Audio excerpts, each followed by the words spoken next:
art thou? Fantastic, thank you. Fantastic.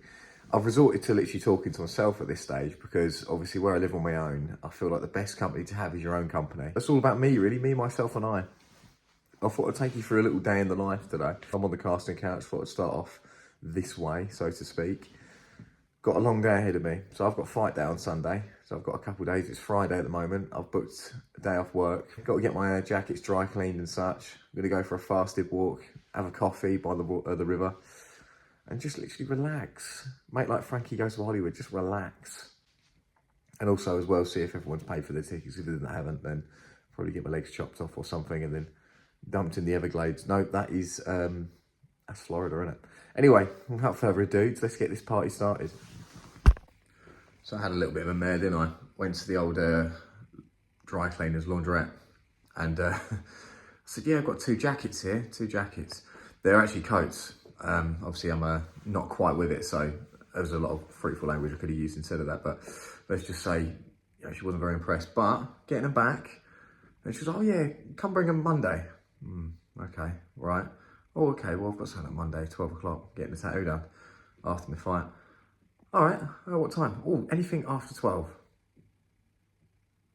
Managed to negotiate it a little bit, so it wasn't too bad, but bloody hell, like, what a nightmare. I'm not really with it when it comes to like the real world of that. Then it gets even better.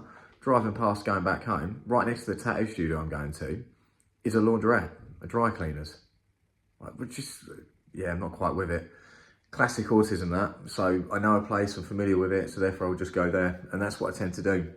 I'm normally the same with anything as well, like hairdressers, barbers, tattoo artists and stuff, but where I've moved obviously across the river and stuff, I've really got no choice but to venture in and see what the local community has for me. But what an absolute nightmare. So, itinerary for today, haven't got my hair cut, should have got that done, haven't got it done, slightly panicking. Do actually know someone who's now a barber, who I used to see a little bit, but didn't end very well, so probably not going to go there, to be fair. Might leave that a little bit out. I wouldn't trust her with scissors, not with me, that is. You know, she's probably quite a nice person, just don't like me. Don't normally do all this sort of stuff, so here we go, do you know what I mean? So we've got myself a little skinny jeans from, we've got the old jacket and all that jazz. Do you know what? I get my trousers from Icon, and I think they're absolutely fantastic. Not only do they emulate who I am, which is an icon obviously, as you can clearly see, but they're just literally the coziest trousers ever. It feels like you're wearing nothing at all, which I think is a really suitable saying considering my moustache at the moment as well. I have passed my DBS check just in case you're wondering. But yes, nice clean sort of fit jacket. Boohoo Man in fact, looks pretty decent, isn't it? It's nice and cozy and stuff. As I said, I've never done one of these before, so this is going to look really autistic. I've gone for the Tommy Mallets in terms of shoes as well. White socks, because again, I don't know, maybe an autistic thing, but sensory wise, love wearing white socks. Just feel nice and cozy, but also cozy and confident. You know, being a single man, obviously I'm always trying to court someone. Doesn't normally work. Oh, there's bags over there. Again, ADHD mixing with it. Apparently it's ADHD. I'll speak about that in a little bit more detail in a bit anyway, but I'm off out just for a little walk. Walk and waffle. Throwback days, so when I had like a, you know, back when I was a little nobody with 89 followers.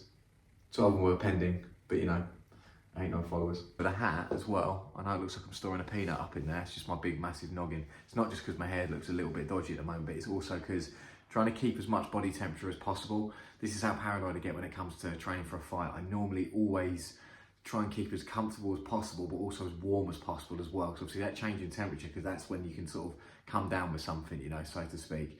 As I said, proper OCD on this sort of thing. It does take up a lot of my life when it comes to training for a fight. It's just avoiding people and illnesses and stuff. And it's something I'm not going to miss when I've got a little bit of time off away from it.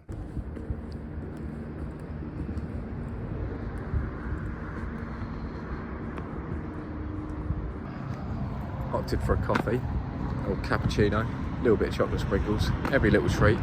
Lovely little place there, you know. And what was quite nice, obviously got a little cheeky free chocolate out there as well. So yeah, obviously I'm quite well known.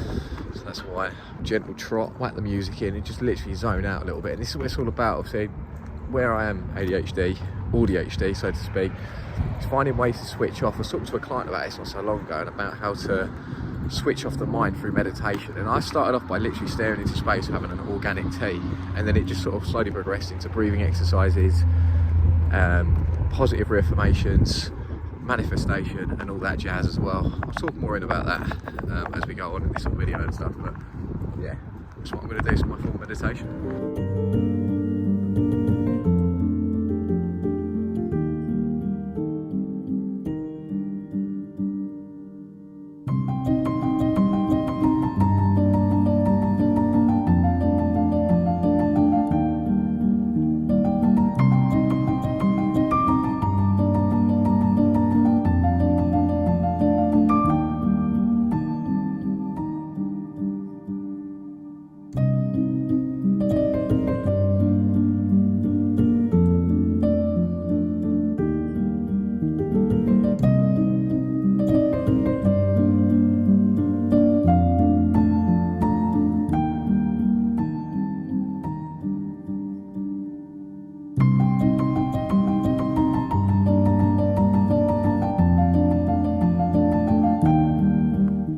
So I'm not even joking, this is my 5th take now.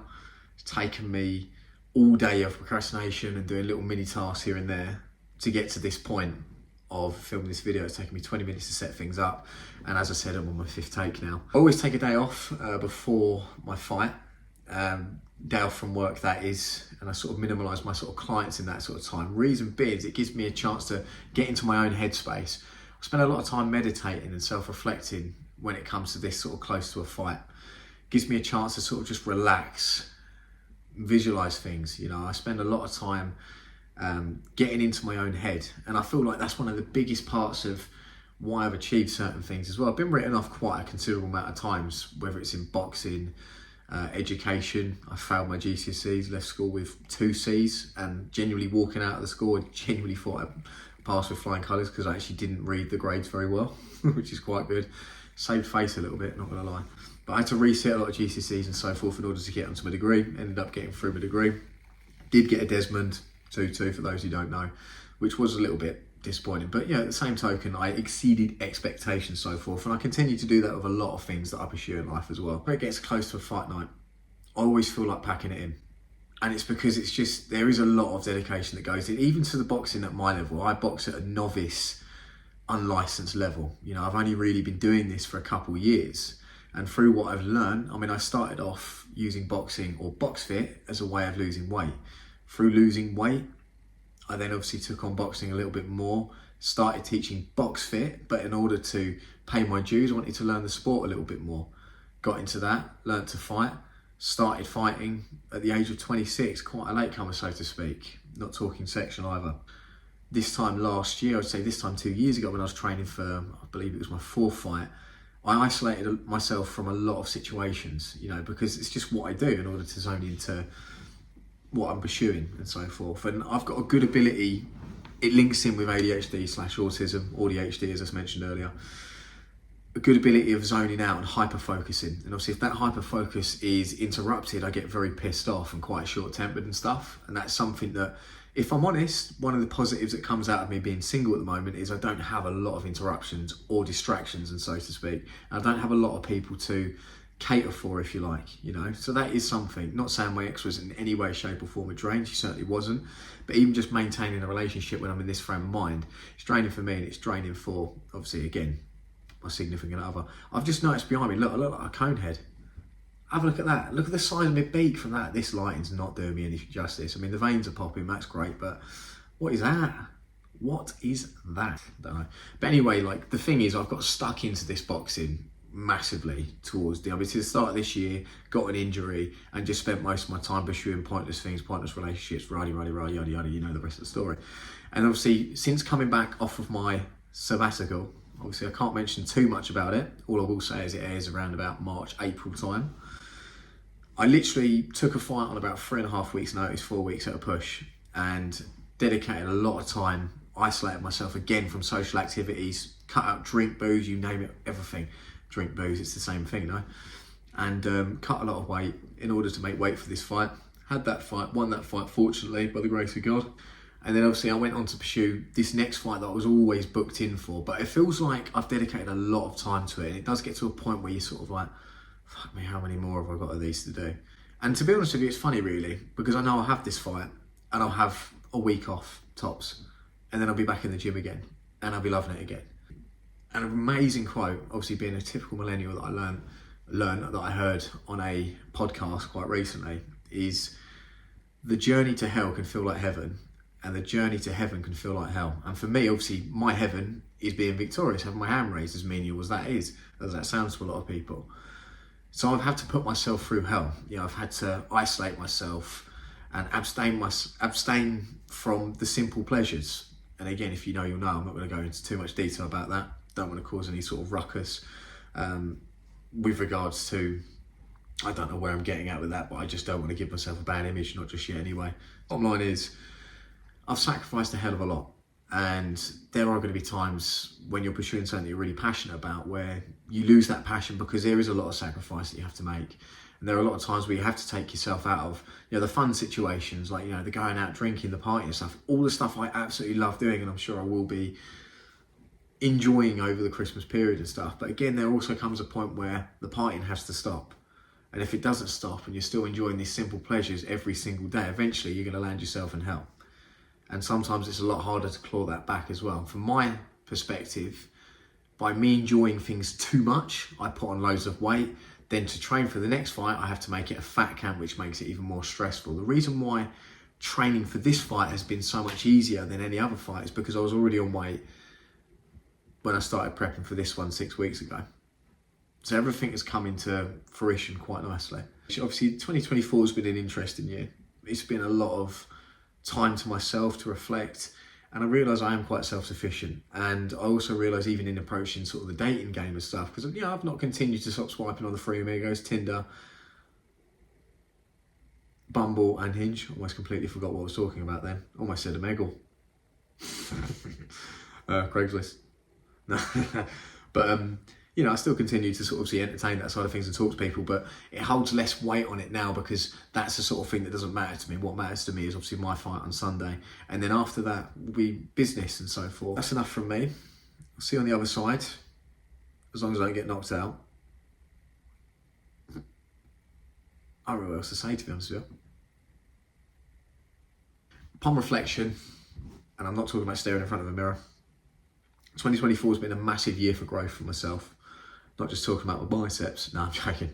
Got skinnier, making weight. Focus for next year is obviously to grow even further, to be more independent, but also, you know, in the process, you know, figure things out for myself a little bit more. I still haven't worked out whether or not I want to stay in this country for the rest of my life, or I want to explore a little bit and see what else is out there in this world. So that'll be another chapter I'm looking forward to unlocking, so to speak, and maybe a new character within myself I'll be unlocking. Definitely have some sort of personality disorder, for sure. You? If I had it, I need to come through that wall. I don't know, he's pretty trim, mate. Yeah, okay, it's karate.